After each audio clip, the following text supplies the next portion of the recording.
retrotraernos 200 años atrás es poner unos contextos. ¿Por qué se crea la UBA? A ver, en principio tenemos que imaginarnos que no existía la Argentina en 1821, ¿sí? La ciudad de Buenos Aires era bastante relativa, una aldea, vamos a decirlo pronto. No habían terminado las guerras de la independencia, pues las guerras de la independencia terminan contra los realistas en 1824, en la batalla de Ayacucho, ¿sí? O sea, eran tiempos tumultuosos, precarios. Ahora, había ahí una vocación que se instituye el 12 de agosto de 1821, que ese nuevo Estado que estaba por crearse, porque todavía no había un Estado nacional tampoco, debía contar con una universidad que siguiera los postulados más o menos genéricos de la Revolución Francesa, por ejemplo, del pensamiento iluminista. ¿Por qué? Porque la única universidad que había en el territorio de lo que hoy es Argentina, habría que agregar la de Chuquisaca, pero sería otro tema ahí. Pero era la Universidad de Córdoba. Y la Universidad de Córdoba era una universidad que tenía 300 años en ese entonces hoy tiene 400, dobla el bicentenario de la UBA, y era una universidad confesional, jesuítica, monástica, monárquica, como decían los reformistas del 18, en donde no se podía leer a Darwin, por ejemplo, porque todavía estaban esas teorías de la creación del hombre que venían de la Biblia y de la teología. Entonces, esa Universidad de Córdoba no servía para el proceso revolucionario y para pensar el futuro.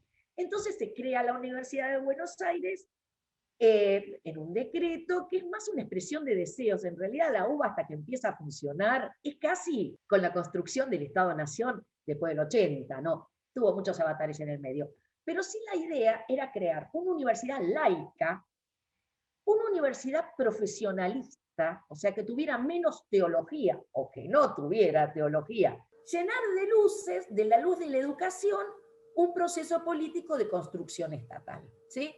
No, casualmente, la primera sede de la UBA está en la Manzana de las Luces, o sea, tenemos muchas luces por ahí, ¿no? Pero para hablar realmente de la universidad hay que esperar, como también para hablar del Estado-Nación en nuestro país y en tantos otros, hay que esperar hacia finales del siglo XIX, 80, 85, 90. Hay una ley universitaria, que es la ley Avellaneda, y entonces la universidad va a ir compartiendo, a veces en diálogo, a veces en crítica, todos los procesos políticos que se dieron en estos últimos 2 siglos. Por ejemplo, la generación del 80, el Estado oligárquico. Si la generación del 80 era oligárquico y el Estado también, la UBA también era un lugar de las élites, ¿sí?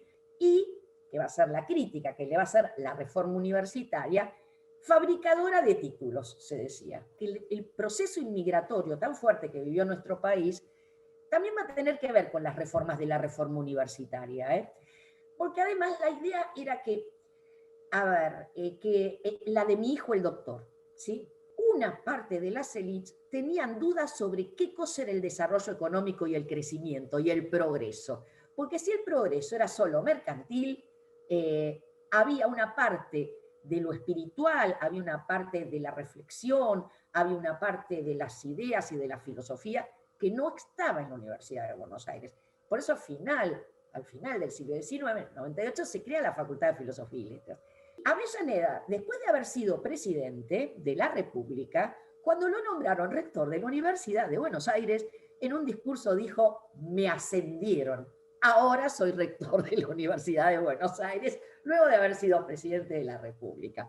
Pero el proceso de la reforma en el 18, que es un proceso fundante de la Universidad Pública Argentina, porque el carácter de cómo se enseña, cómo se aprende y quién es el eje del universitario son los estudiantes. Y esto es un sello muy grande en nuestro país.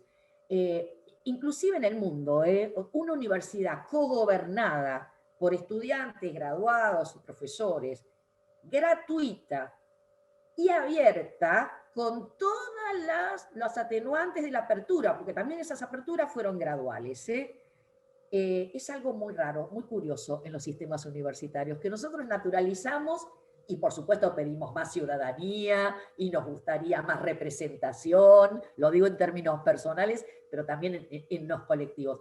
Pero sin embargo, esa reforma universitaria plantea eso y plantea además la vocación de los jóvenes de trascender las aulas universitarias.